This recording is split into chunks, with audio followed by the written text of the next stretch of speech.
Hi everyone and welcome. Today we will be discussing about how to do courses on LinkedIn.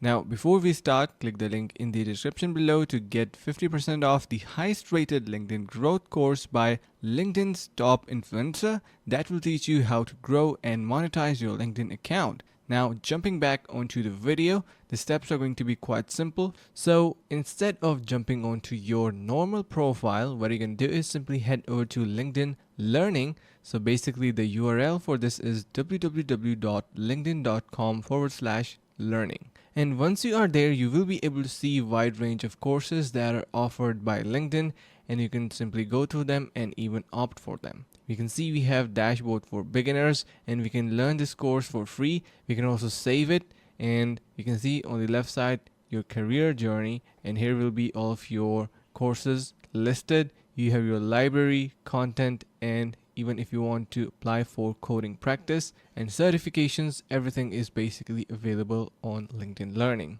So basically this is the account for that, and your same exact account will be used for this profile as well. I hope this video was helpful, and before we get to the end, do not forget to get 50% discount to start growing your LinkedIn account by clicking the link in the description below. So that is it for this video. Make sure to subscribe to our channel, like the video, and share it with your friends. Thank you for watching, and see you guys around in the next video.